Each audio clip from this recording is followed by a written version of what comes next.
the backbone of modern life. It's in the food we eat, the houses we live in, the cars we drive. Oil is one of the most important commodities in the world. But what would happen if all the oil in the world suddenly disappeared? Martial law has been declared to deal with the emergency. Food shipments are being delivered to New York. Hundreds of thousands are on the move. They say the cities are growing too dangerous.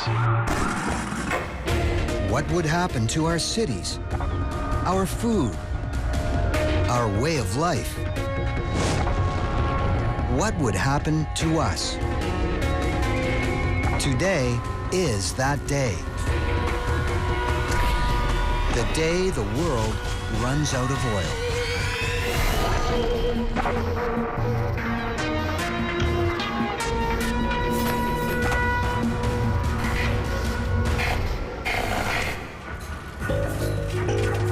Oil. For 150 years, we've been extracting it from the ground. An economical, versatile fuel that has made the modern world possible. In California, the Kern River oil field is a black underground pool containing more than 500 million barrels of oil. By itself, it could fuel America for 4 weeks. But in 1 minute, it's all going to disappear. The same is about to be true all over the world. From Saudi Arabia to the North Sea, to the massive tar sands of Alberta, Canada. The oil that drives our cars, flies our planes, and powers our factories. All of the oil that remains underground or trapped in the earth is about to vanish.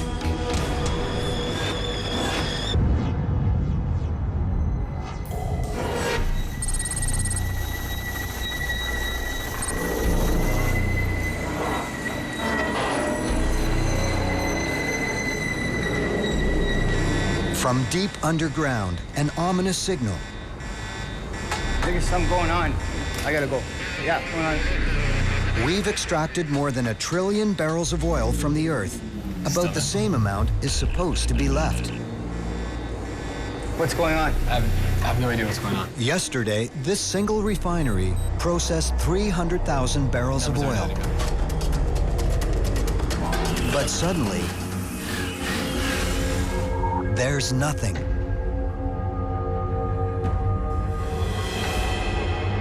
The crisis many predicted for the future is now a reality. The results will be catastrophic. Our world will be reshaped.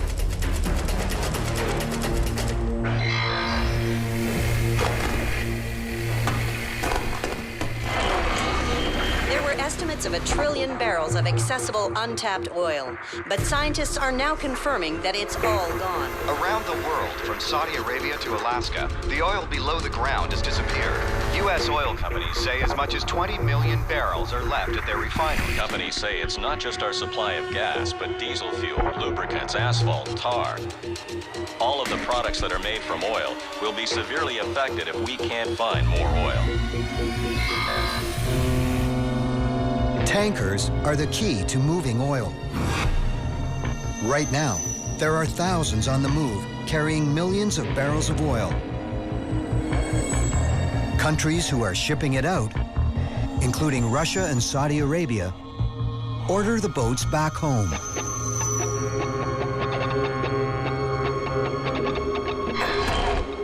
It's a huge blow to the United States. The country imports more oil than any other in the world. Every day, the United States produces more than 8 million barrels of oil, but it consumes more than twice that. Suddenly, the country is 8 million barrels of oil short every day. There are reports of long lines at gas stations as people try to stock up. Expect 2 to 3 hour delays. It's the last chance, perhaps ever, for people to fill up their cars.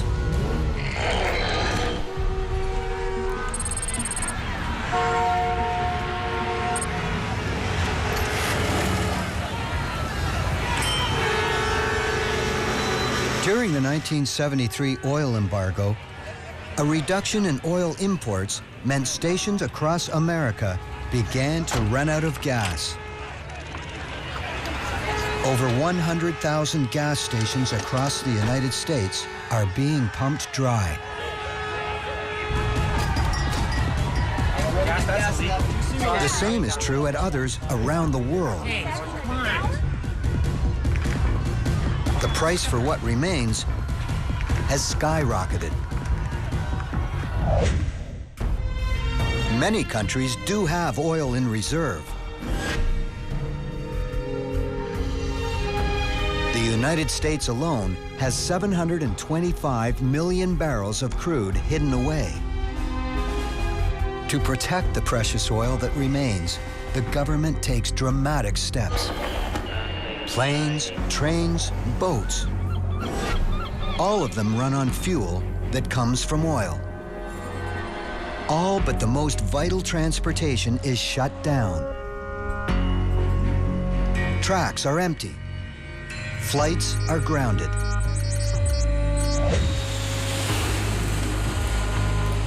If you were one of the 4 million people flying today, you'd have no way of getting to your destination.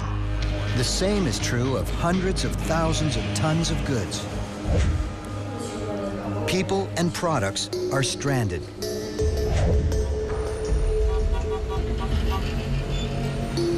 The economic fallout is swift.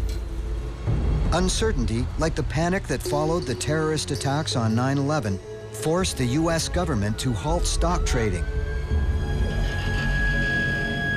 More than $2 trillion worth of oil stock are now worthless.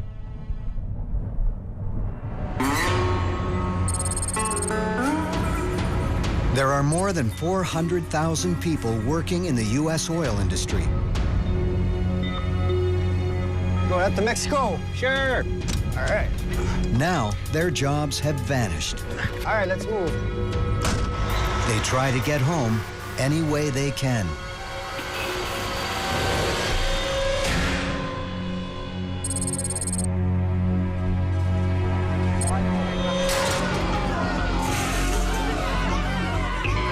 With so much uncertainty about what will happen next, thousands of other manufacturing plants close immediately.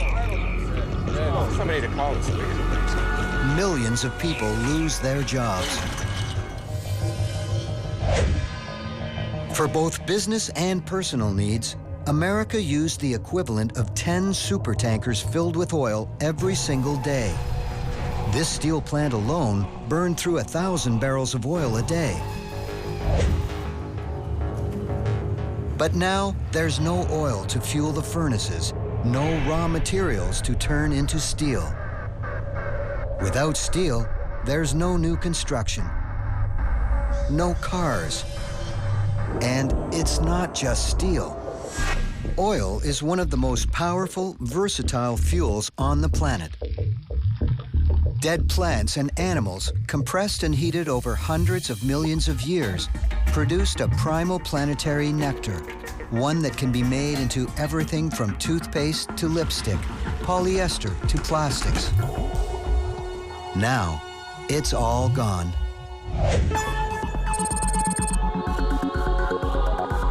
An enormous chain reaction is set in motion. What's your name? Need a bed in here, Stat. Let's get him on the... The lack of oil will soon cripple every part of our lives. Our hospitals, our food, our power. And the crisis is just beginning.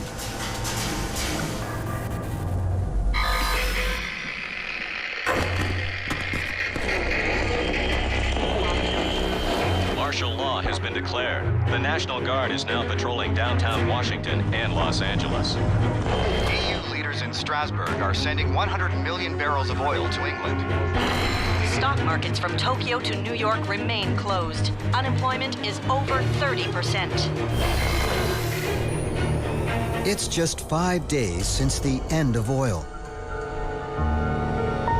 Around the globe, we can't meet our most basic demands.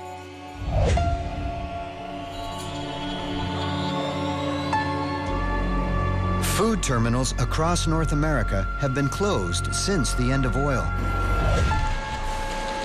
In California alone, 1,300 trucks a day used to leave the state, carrying fresh fruits and vegetables across the country.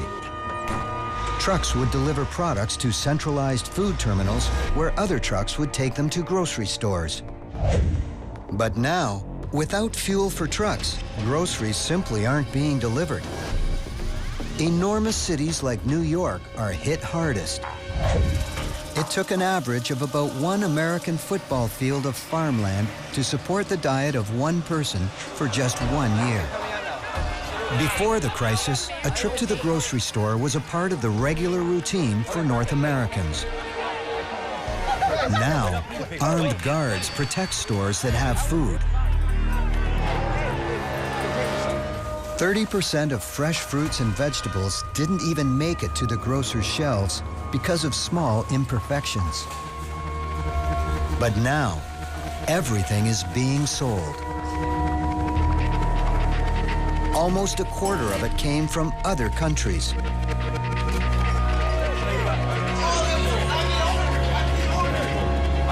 But that was 5 days ago. Now, food is disappearing. Farms also have too many mouths to feed.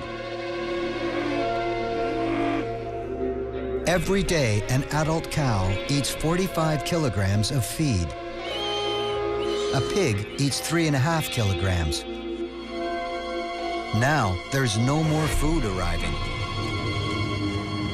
These animals are facing starvation. Our fragile power system is being ripped apart. For making electricity, coal is king. 40% of the electricity in the world comes from coal-burning power plants. This plant in England burned coal that comes from as far away as the United States. And all of it arrives by train. Each car could carry enough coal to power a small town for a day. Today, without oil, the trains aren't running. Blackouts spread across North America. But of all the states, Florida is hit particularly hard. It relies more heavily than any other state on electricity generated directly from burning oil. Big city hospitals are equipped with emergency backup generators, but they run on diesel fuel. This Miami hospital is on its last tank of diesel. There's only enough fuel for the next 8 hours. The dark nights hide a changing world.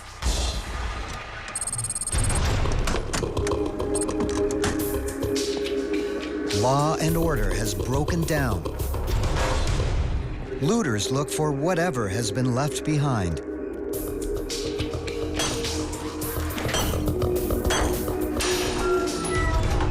People are desperate, but they're not always looking for food.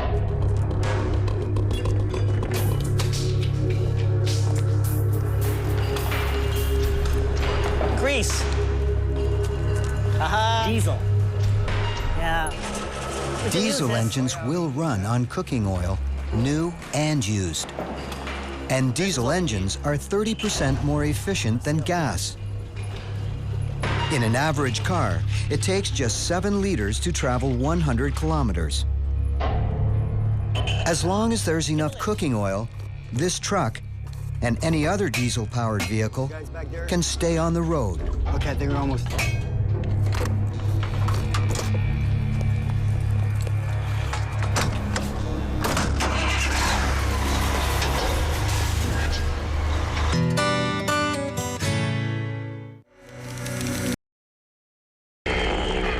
The European Union has taken control of the air airports and rail lines. Rationing of fuel for emergency food shipments will begin soon in the hardest-hit areas. The White House is warning that the oil reserves are down to just 500 million barrels. Experts predict that the United States may run out by the end of the year. It's been 30 days since the world's oil disappeared. Governments around the globe are taking dramatic action. Essential services are protected. Emergency oil reserves are turned into diesel fuel for trains. Coal is being delivered to power plants again. Some basic electrical services are restored in countries around the world. But in North America, electricity is delivered through a system of isolated power grids. It can't be sent from grid to grid. In Florida, where much of the state's power comes directly from oil, blackouts are still widespread.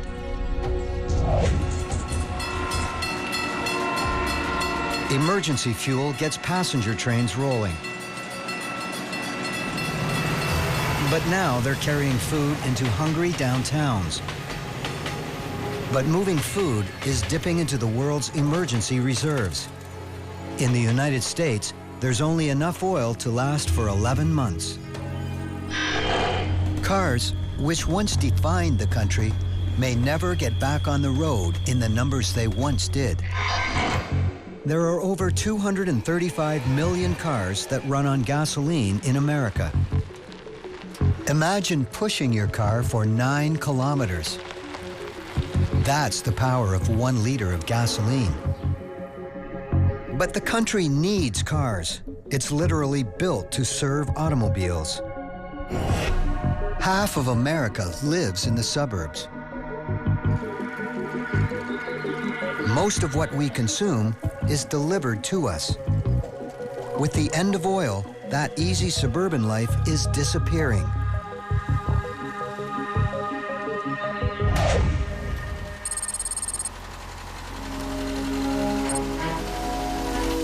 A country built for cars is desperate for alternatives.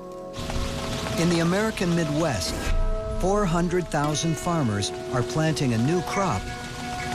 Once filled with fruit and vegetables, these fields are now growing soybeans.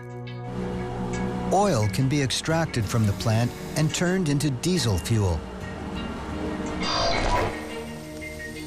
There is another option. Corn can be made into ethanol, a fuel alternative for gas-powered cars. 600,000 square kilometers of land is now devoted to growing corn for fuel.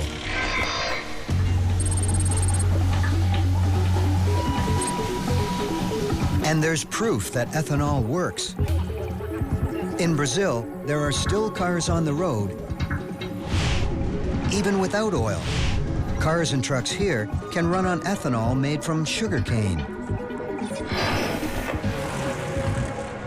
North America is decades behind. But there's hope that the end of oil might not be the end of the line. Thousands of electric cars can already be seen on the streets of the United States. On a planet without oil, they could very well be the future. But to get to that future,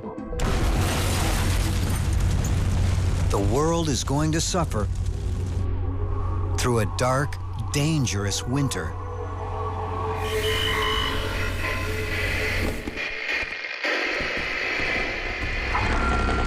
The White House has announced that the big 3 automakers have been taken over by Washington. They'll concentrate on making electric trucks to supplement food deliveries along with diesel. The Department of Agriculture has announced an aggressive plan to plant sugarcane throughout Florida, Louisiana, and Hawaii this winter to speed up ethanol production.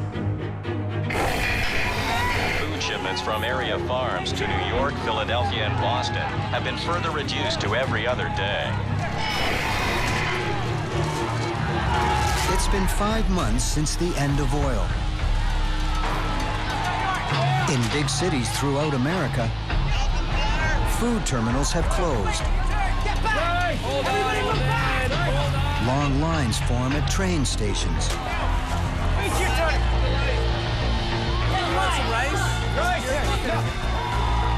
Powdered milk and rice have taken the place of fresh produce.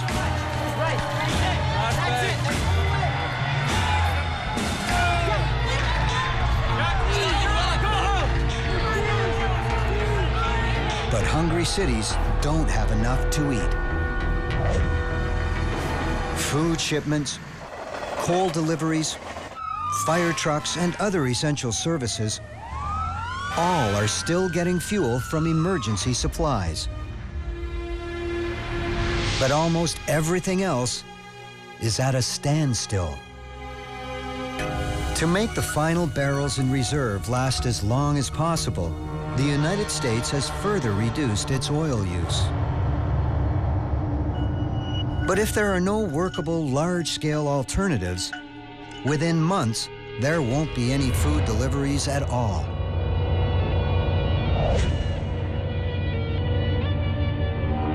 While food is being brought in, garbage isn't being taken away. Every year, it takes nearly 6,000 trucks burning 75 million liters of diesel to get rid of New York's garbage. In this new world, garbage cleanup is a luxury. Even with isolated cities, growing hunger, and a looming winter, North America is luckier than most.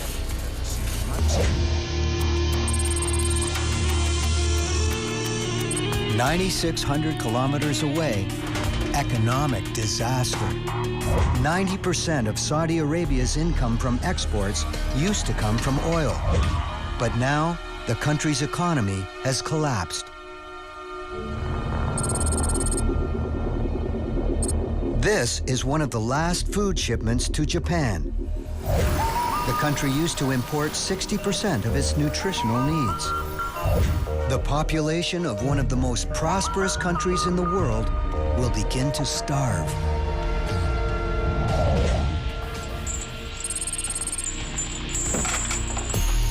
With supplies of fuel so desperately low, people aren't waiting for governments to find answers.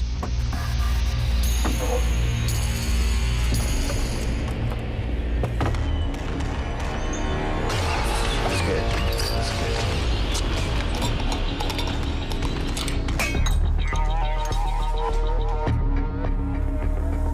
In garages and basements, people are finding ways to use their Ready for cars. next one?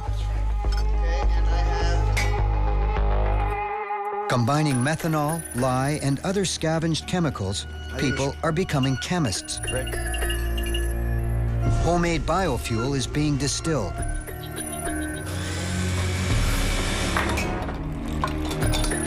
I think this one's ready. And It's dangerous, but if it works, it will give those with the right materials a way to travel, to leave the cities if they need to. I need the final one. Yeah. But such do-it-yourself solutions only work for cars that run on diesel fuel. All right.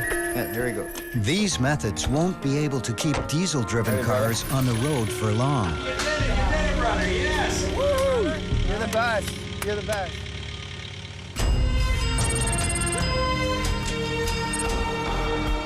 All of the easy fuel alternatives are facing serious hurdles.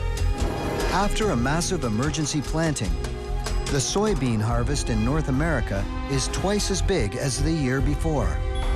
Almost 2 billion liters of biodiesel have been produced, but that's still less than 1% of the diesel North Americans used each year before oil disappeared, and there won't be any more shipments until next harvest. Corn used for ethanol is also seasonal. In the last 5 months, more fuel from corn was produced than ever before. But governments around the world face a brutal choice. Should next year's crops be used for fuel or food?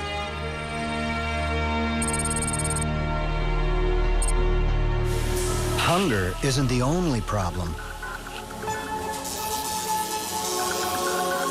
Hospitals are running out of critical supplies that were once made from oil.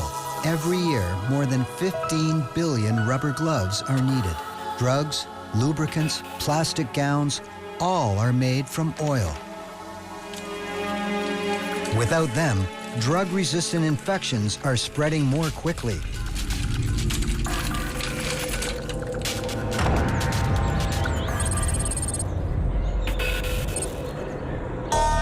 Even with crumbling health care, some people are still surviving in the cities. But now, there's another hazard.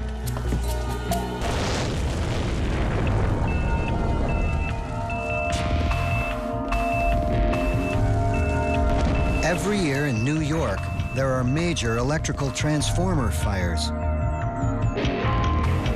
But now when it happens, an inconvenience becomes a disaster.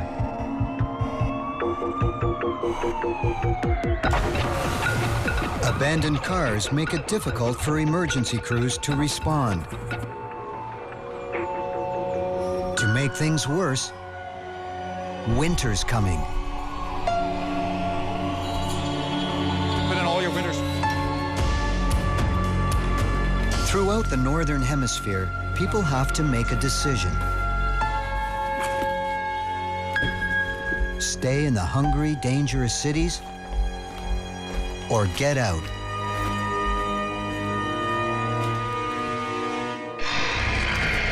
The exodus continues. Across America, people are fleeing the cities. It's being called Emergency government transport. By foot, by sled. However they can, they're getting out. As the temperature plummets, hundreds of thousands of people are leaving. New York, Chicago, Detroit. They're heading Throughout Europe, the destinations are Spain, Greece, and southern France. All are being overwhelmed by desperate immigrants trying to escape numbing cold.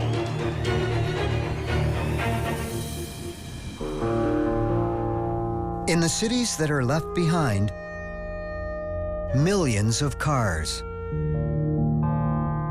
Even the vehicles that were working on cooking oil are abandoned. In cold weather, the oil becomes thick and sludgy. The fuel lines and engines clog. No people, no fuel, no food. Northern cities become islands of concrete and glass, cut off by the snow.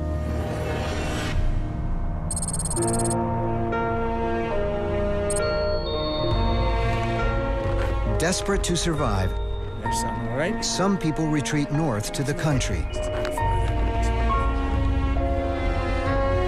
They bring whatever they've been able to carry. 2 cans of sliced carrots. Non-perishable food to get them through the cold weather.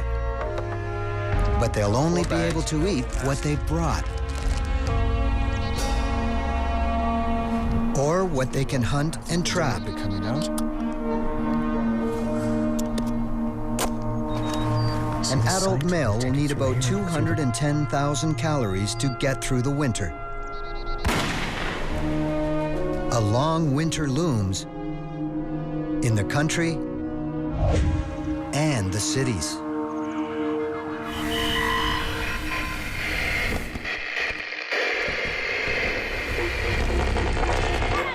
It's a famine worse than the mid-1980s when 1 million died. Experts believe the death toll could reach 20 million. The government has announced the emergency oil reserves have fallen to less than 250 million barrels. 2 of the 4 installations are... It's been a year without oil. Countries are becoming increasingly isolated. Ports on America's west coast used to move over 55,000 containers a day, close to 2 million tons of material. Now, they're silent. The same is true around the world. Ports are shut from Russia to Japan. International trade is virtually over. Gas-powered cars, echoes of a bygone era, sit undelivered. The world's military has lost its power. In the United States, the Department of Defense used to be the largest single consumer of fuel, spending nearly $180 billion a year. Now, many tanks and planes have been abandoned. They're simply too expensive to run.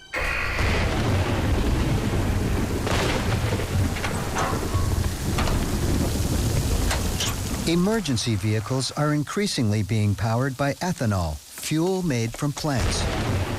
Their engines don't need to be rebuilt to handle the new fuel. Simple conversion systems will do the trick. Let's go!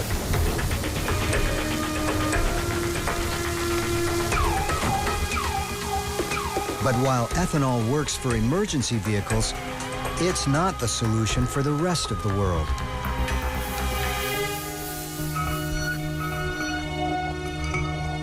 Governments around the world have largely abandoned ethanol. The United States turned a record 40% of its corn crop into the food-based fuel. But that hardly put a dent in demand, and it meant corn was taken from a hungry country. Ethanol won't get all American cars back on the road. But fewer cars have been a blessing for some. Every year, hundreds of millions of animals were killed on the highways of the old world. Moose, deer, frogs. For many species, this year is the beginning of a population boom. But farm animals aren't so lucky. When oil ran out, factory farms stopped getting deliveries of feed. Now, they've been abandoned. Hundreds of millions of cows, pigs, and chickens have died.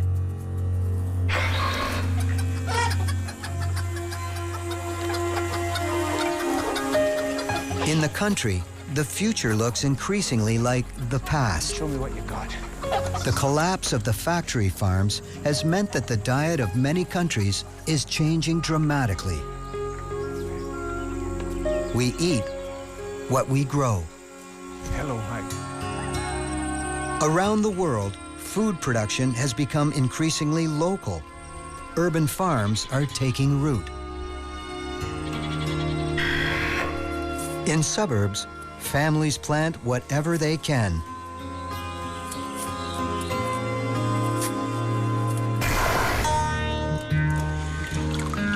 People reuse what they once threw out. Every year, oil was used to manufacture 1 trillion plastic bags. Countless other plastic products, bowls, spoons, and containers were also made from oil. Now, the world of plastic is ending. A state of emergency has been declared in Florida. It's not just the suburbs that are changing. A Category 5 hurricane has devastated Miami. Thousands are feared dead. When Katrina smashed into New Orleans in 2005, the cleanup continued for years. But in Miami, there's no fuel to rebuild. It's not the only challenge facing the big cities. The influenza outbreak continues to rip through America. Los Angeles, Miami, Houston, all are still struggling. Quarantine zones are being created. The Center for Disease Control say the death toll may be as high as 200,000.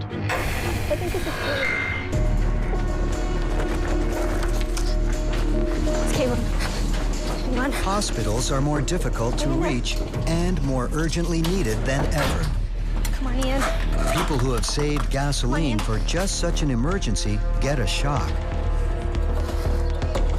Hoarding precious stores of gasoline doesn't work. The chemicals that kept it fresh have degraded the gasoline. After a year, the fuel has gone bad. What's going on? Run. A world that was once so closely connected is falling apart.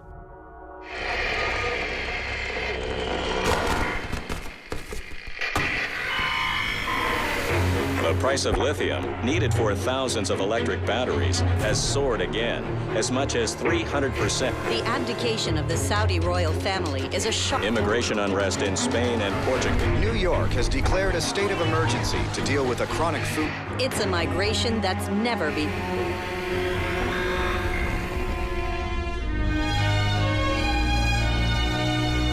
It's been 10 years since the world's supply of oil disappeared. Now, even out in space, things are changing.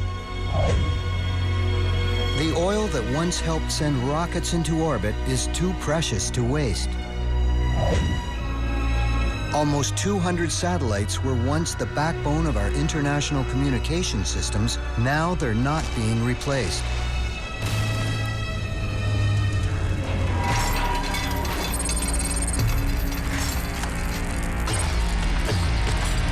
But in the world without oil, discarded electronics are now a resource. Hey, Dad, look what I found. Hey, look, cell phone. What was once thrown away has tremendous value. A ton of used cell phones contains over 275 grams of gold, almost 135 kilograms of copper, and over 2.5 kilograms of silver, vital materials in a world where trade has stopped. Hey, Dad, I think there's some gold in that. Oh, yeah.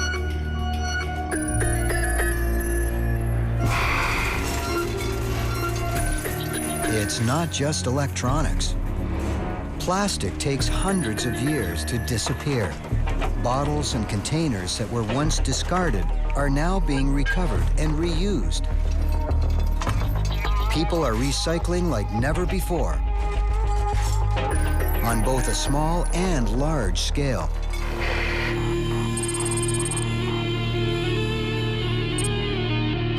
"90% of a ship can be recycled, mostly for steel. It becomes a cheap raw material for building. Container vessels are being harvested. Not all ships are being torn apart. Now, hundreds of boats are running on biodiesel. This ship is carrying the first delivery of lithium to North America.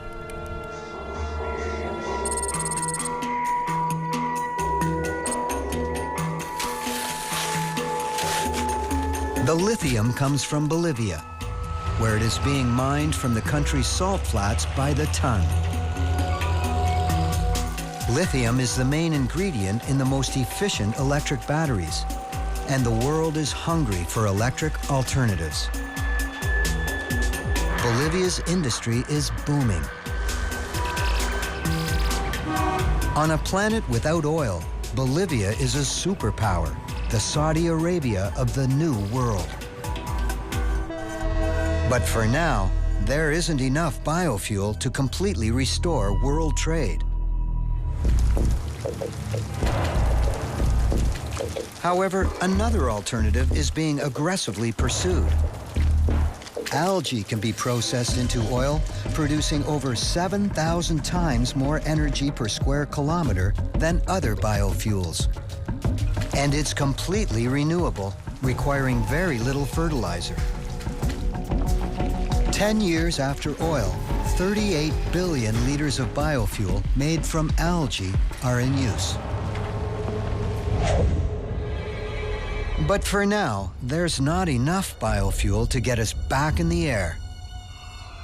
Commercial flying, for cargo and for passengers, is still far too expensive. 34 million passengers used to come through this airport every year. Other transportation is bringing much-needed supplies to the world's hospitals. Some 2 million cargo trucks are back on the road. They bring hospitals supplies. They carry gloves, syringes, and tubing, all of it made from natural gas. Hospitals are now cleaner, safer. It's an important step forward for the cities.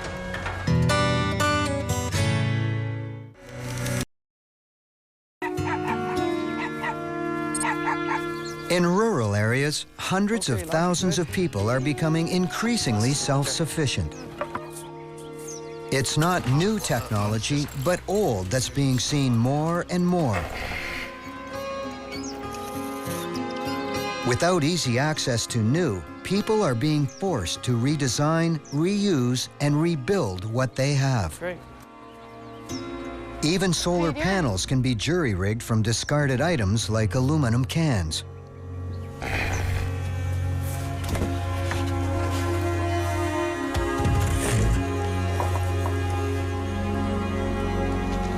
Cold cellars are filled with preserves, produced and consumed locally.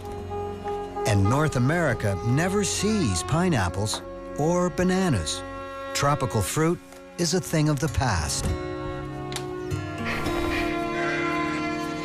Organic meat, locally grown vegetables, the North American diet has changed. The lifestyle is healthier. Cholesterol levels are down. There's less heart disease. But with the breakdown of our high-tech medical system, life expectancy is actually lower.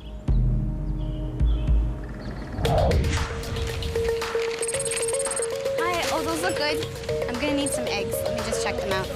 In the cities, economies that once spanned the globe have grown increasingly local. Thank you. We rely more on bartering without oil to fall back on. Great, sir. Thank you very much. Here. Urban homes are different too.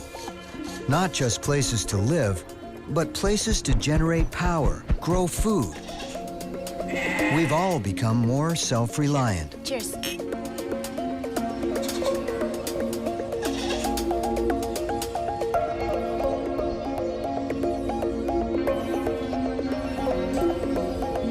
Inside and out, the modern home has gone through a revolution.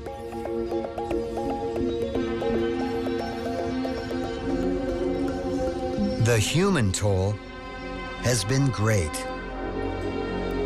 Communities are fractured. Families have lost loved ones.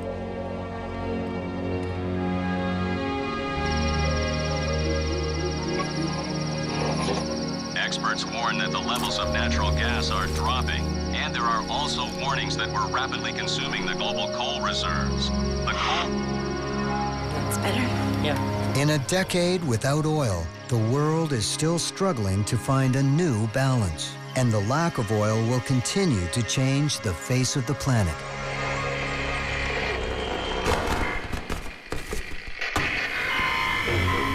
Hostilities continue as China expands its lithium exploration across the Tibetan border. Estimates are that as much as 400,000 tons... Annual census shows that LA continues to be the country's largest city, with some 20 million people in Los Angeles.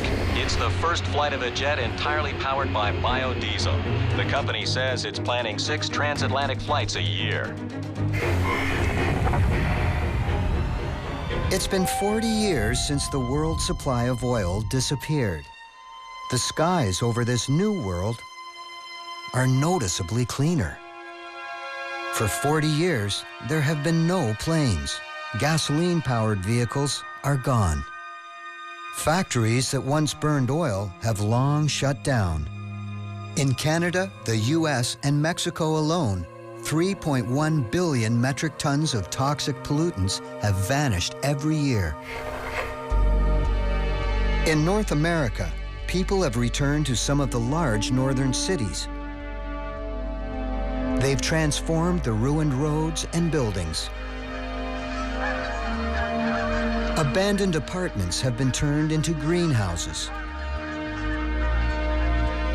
An industrial powerhouse has become a farming society again. Now, parking lots and parks have been reclaimed and farmed. In New York, the city's Central Park is now a massive 3¼ square kilometer farm. It helps support those who have returned to New York. This city eats what it grows. The days of mass food delivery to the suburbs are over. Stores abandoned and forgotten. Gasoline is completely gone. The oil reserves are empty. There are a few cars on the road, but they're much different than before. Cars used to weigh an average of 1,800 kilograms each, but the new vehicles are considerably lighter. And they're powered by electricity. Their bodies and engines aren't made from metal, but from lighter materials like carbon fiber. Help me, man. Oh, it's right there? But these vehicles are expensive. The lithium to power their batteries is still in limited supply. To get large fleets of container ships and trucks moving again, the world has turned to biofuel, made from algae. In North America, huge bioreactors have been built. 39,000 square kilometers of algae are producing all of the fuel the country needs. Once it's processed, it's pumped through pipelines once used to move oil around the world.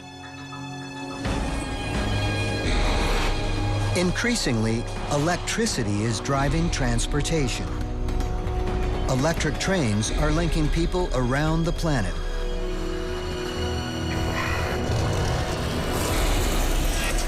Cities are growing up all along the rail lines. Other cities are abandoned.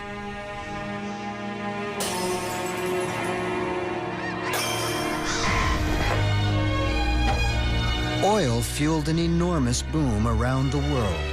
In just 150 years, it allowed the world's population to double, then triple. It allowed food production to explode, world trade to expand. Without oil, the world has been profoundly reshaped. Our cities, our skies, our roads look nothing like they once did. Changing this one thing changed everything.